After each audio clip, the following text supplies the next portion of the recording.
हाँ तो hello student, कैसे हैं आप सब। आशा करता हूँ आप सब बढ़िया होंगे। स्वागत है आपका हमारे यूट्यूब चैनल टीच बाय धर्म सिंह में। हाँ तो आपने पिछले वीडियो में रेखा, बिंदु, कोण और त्रिभुज पढ़े थे। तो आज हम पढ़ने वाले हैं त्रिभुज के प्रकार। त्रिभुज कितने प्रकार के होते हैं, त्रिभुजों उनके नाम क्या हैं, उनके गुण क्या हैं, ये सब अपन पढ़ेंगे। तो सबसे पहले जहां त्रिभुज की परिभाषा आई थी वो हम कल लिखवा चुके हैं। पुनः सुन लीजिए कि तीन भुजाओं से घिरी हुई बंद आकृति को त्रिभुज कहते हैं। तो देखिए आपका त्रिभुज ऐसा भी होता है, त्रिभुज ऐसा भी होता है, त्रिभुज ऐसा भी होता है। इसलिए कई प्रकार के त्रिभुज होते हैं। तो अपन पढ़ेंगे अब त्रिभुज कितने प्रकार के होते हैं। तो देखिएगा, त्रिभुज मुख्यतः दो प्रकार के होते हैं। नंबर एक, भुजाओं के आधार पर दो प्रकार से बांटा गया है। भुजाओं के आधार पर,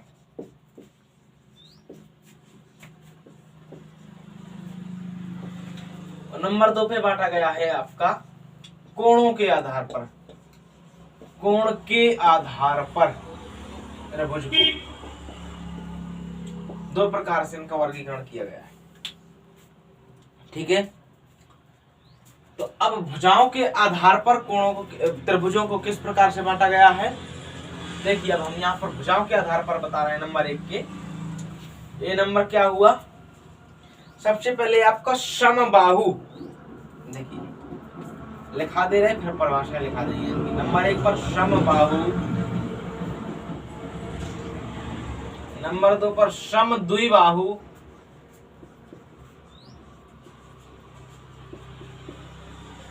समबाहु त्रिभुज, समद्विबाहु त्रिभुज और विषमबाहु त्रिभुज।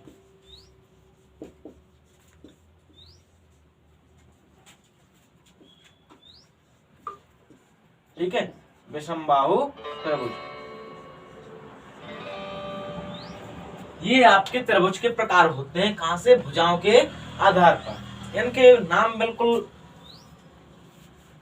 जैसे ये होते हैं, इनके गुण बिल्कुल नाम जैसे, जैसे इनका नाम है वैसे ही इनका सेम अर्थ है। बाहु मीन्स आपको बता दें होता है भुजा। बाहु मीन्स भुजा। तो जैसे यहां पर है समबाहु, समबाहु। देखिए आपकी ये त्रिभुज हुए तीन प्रकार के, समबाहु, समद्विबाहु और विषमबाहु। जैसे इनके नाम हैं वैसे ही इनके अर्थ हैं। जैसे ए नंबर पर आपका है समबाहु त्रिभुज, समबाहु त्रिभुज। ये क्या कहलाएगा आपका, वह त्रिभुज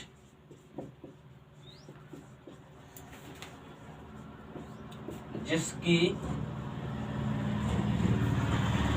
सभी भुजाएं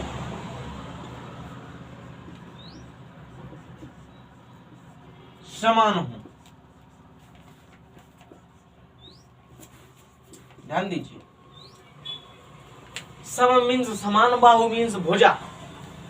ठीक है, तो सब भुजाएं समान हो वह त्रिभुज आपका कहलाएगा समबाहु त्रिभुज। जिस प्रकार से कि ये बना एक त्रिभुज,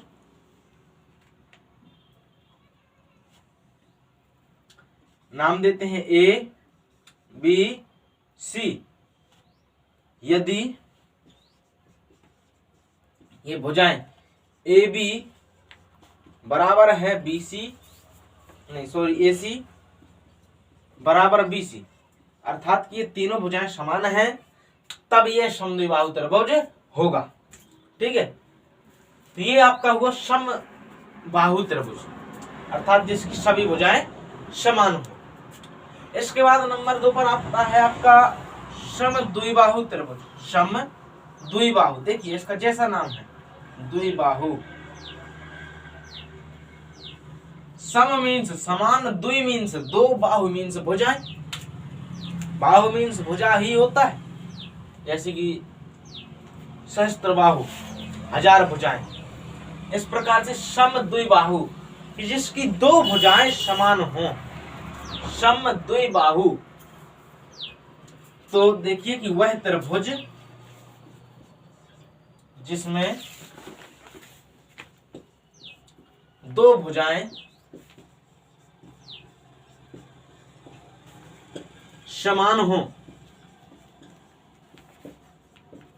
ठीक है, दो भुजाएं समान हो, तो वो क्या कहलाएगा आपका समद्विबाहु त्रिभुज। जैसे एक चित्र बनाते हैं हम आपको, ये है आपके सामने एक चित्र, नाम दिया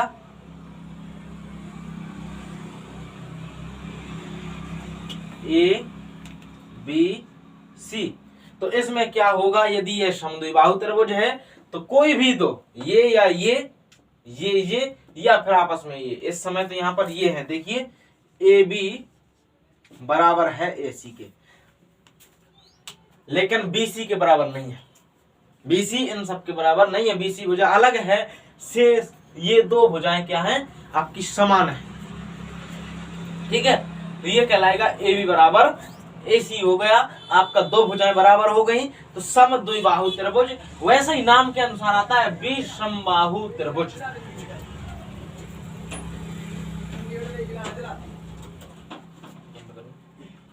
ना बोल हाँ, तो देखिएगा आपका इसके बाद आता है विषमबाहु त्रिभुज, ठीक है। तो विषमबाहु त्रिभुज नाम के अनुसार विषमबाहु, भुजाएं क्या है, विषम, असमान है, समान नहीं है। सम मीन्स होता है समान और विषम मीन्स होता है असमान, ठीक है। तो सब भुजाएं क्या हो, असमान हो, कोई भुजा बराबर ना हो। देखिए पहले था सभी भुजाएं बराबर है, केवल दो भुजाएं बराबर है, अब कोई भी भुजा बराबर नहीं। तो भुजाओं के आधार पर इसी तीन ही प्रकार से बांटा जा सकता है, इसके अलावा चौथी प्रकार से नहीं बांटा जा सकता है, ठीक है। तो अपन लिखेंगे विषमबाहु त्रिभुज वह त्रिभुज, ये अपन त्रिभुज का चिन्ह बना देते हैं, इसका मतलब भी त्रिभुज ही होता है जिसकी सभी भुजाएं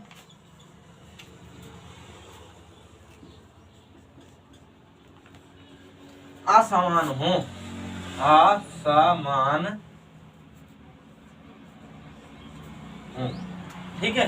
ये कहलाएगा आपका विषमबाहु त्रिभुज। जैसे कि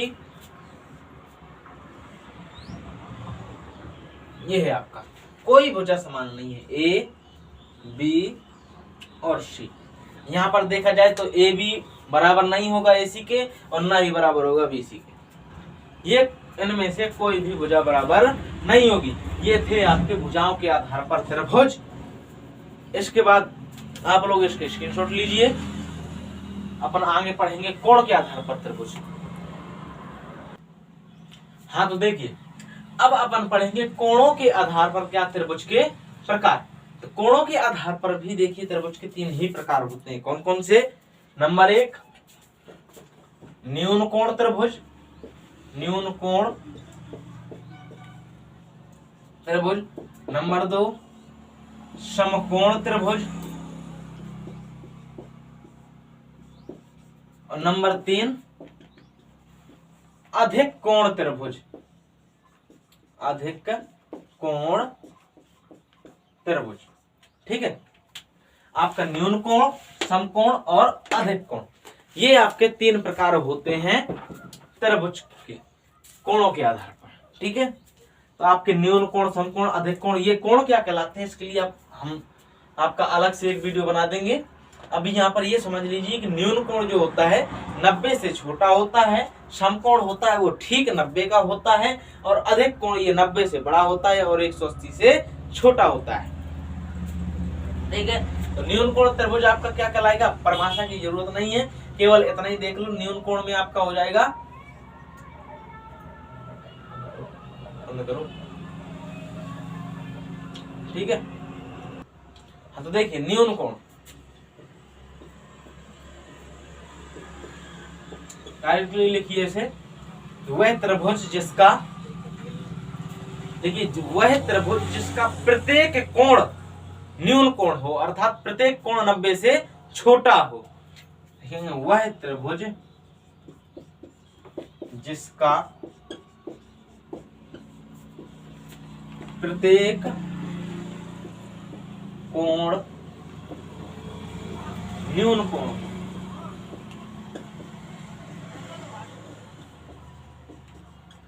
ठीक है, प्रत्येक कोण न्यून हो अर्थात कि 90 से छोटे प्रत्येक कोण हो। जैसे कोई भी त्रिभुज आप बनाइएगा, ठीक है, माना कि प्रत्येक कोण 60 का है, ठीक है, तो देखिए ये आपका समबाहु त्रिभुज बनाया हमने, तो समबाहु तो है लेकिन यहाँ पर कोणों की दृष्टि से देखा जाए तो ये न्यून कोण त्रिभुज भी है, क्योंकि इसका प्रत्येक कोण 60 है, यानी 90 से कम है। जरूरी नहीं है कि प्रत्येक कोण बराबर हो। जैसे आपका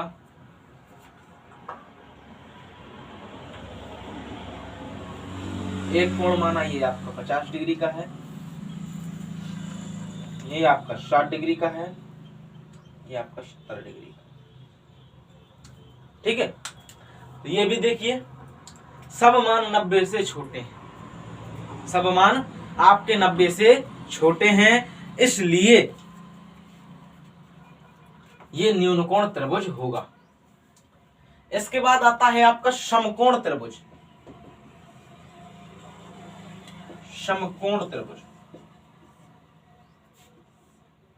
समकोण त्रिभुज, ठीक है। तो ये क्या हो जाएगा, जैसे यहां पर था जिसका प्रत्येक कोण न्यून कोण हो, यहाँ ये नहीं हो सकता है कि प्रत्येक कोण समकोण हो, नहीं। समकोण होता है आपका 90 डिग्री का, देखिए, और त्रिभुज के तीनों कोणों का अंतः कोणों का योग होता है 180, 180। अगर सब समकोण हो गए तो उनका योग हो जाएगा 270, ठीक है। तो इसलिए केवल एक कोण, देखिए हम बताएंगे अभी इसकी परिभाषा लिखिए कि वह त्रिभुज जिसमें एक कोण, केवल एक कोण समकोण,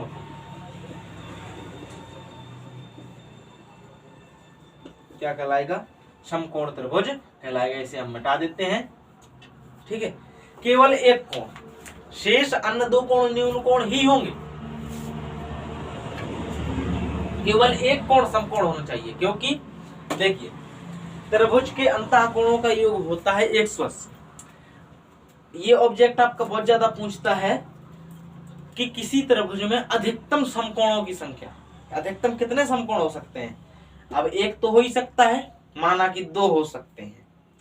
देखिए दो समकोण 90 90 कितने हुए आपके 180, दो कोणों का हो गया योग आपका 180, त्रिभुज के तीनों कोणों का योग होता है 180, अर्थात कि जब दो कोणों का योग 180 हो गया, त्रिभुज में तीन कोण होते हैं, तो तीसरा कोण 0 का हो, क्या ये संभव है। जैसे ये है आपका ये मान, ये 90, ये 90, ठीक है। अब देखो ये त्रिभुज तो बना ही नहीं सकता, इसलिए that is not possible angle of a triangle is equal 0, कि किसी त्रिभुज का कोण शून्य हो, यह संभव नहीं है। अतः केवल एक समकोण हो सकता है इस प्रकार से। ये है आपका समकोण त्रिभुज ए बी सी, ये है समकोण त्रिभुज। वो समकोण कहीं भी हो सकता है, ठीक है। ये है आपका समकोण त्रिभुज। अब समकोण के बाद आती है बात अधिक कोण त्रिभुज की।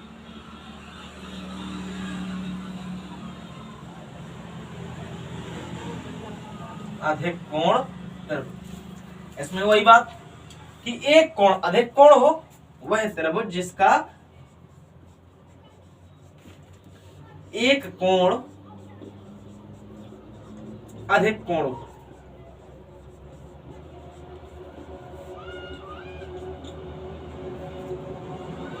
ठीक है। ये कहलाएगा आपका अधिक कोण त्रिभुज, एक कोण अधिक कोण। अब दो क्यों नहीं हो सकते, देखिए दो तो समकोण ही नहीं हो सकते, तो अधिक कोण कहां से होगा। अधिक कोण तो समकोण से भी बड़ा होता है।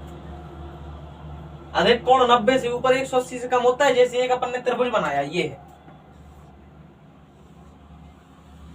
ये बनाया, माना ये कोण है आपका 120 120 डिग्री का, ठीक है, और ये है आपका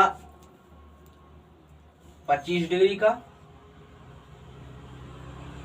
ठीक है, और ये है आपका 35 डिग्री। मान लिया, अब वो कौन सा अपन ना पा रहे हैं, मान लिया, ठीक है, नाम देना चाहो तो नाम दे लो।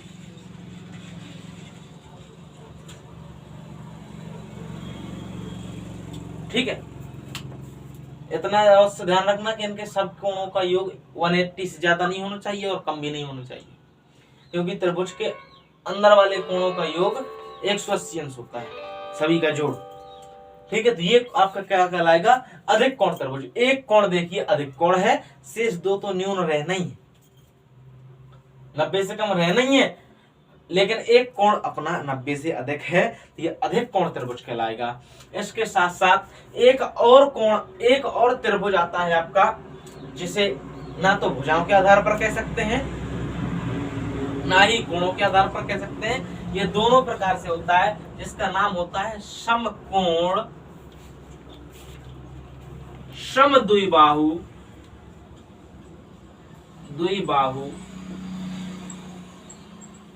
त्रिभुज।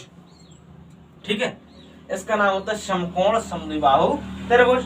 परिभाषा की आवश्यकता ही नहीं है, इस समकोण भी होना चाहिए, समद्विबाहु भी होना चाहिए, तो ये तो सीधी सी बात है कि समकोण और समद्विबाहु तो एक स्थिति में हो सकता है जब ये वाली भुजा और ये वाली भुजा ये दोनों बराबर हो, बस इस प्रकार से मिला दिया जाए, यहाँ पर समकोण बन जाए, तो ए बी सी, यहाँ पर क्या होगा, समकोण तो है ये कोण बी इज इक्वल टू 90, लेकिन A B is equal to B C, A B बराबर क्या है, बी सी है आपका, ये भी बराबर है और समकोण भी है, ये कहलाएगा समकोण समद्विबाहु त्रिभुज। ठीक है, तो ध्यान रखिएगा, ये आपके हुए त्रिभुज के प्रकार। कौन कौन से, भुजाओं के आधार पर अपन ने देखे, भुजाओं के आधार पर समबाहु, समद्विबाहु, विषमबाहु, उसके बाद कोणों के आधार पर देखे, न्यून कोण, समकोण तथा अधिक कोण। ठीक है, उसके बाद एक आता है समकोण तथा समद्विबाहु दोनों प्रकार के त्रिभुज। ठीक है, ये आपका हुआ समकोण और समद्विबाहु त्रिभुज। आशा करते हैं कि आपको ये सब समझ में आ गए होंगे। इसके बाद हम बताते रहेंगे, जैसे कि ये है आपका, अब अगले वीडियो में आप पढ़ेंगे रेखा के प्रकार और कोण के प्रकार। ठीक है, तो अगर आप चैनल में नए हैं तो सब्सक्राइब कीजिएगा, अच्छा लगे तो लाइक कीजिएगा, और कमेंट में जो भी दिक्कतें हों तो आप कमेंट में बता दीजिएगा। इसके बाद मिलते हैं अगली क्लास में, तब तक के लिए जय हिंद।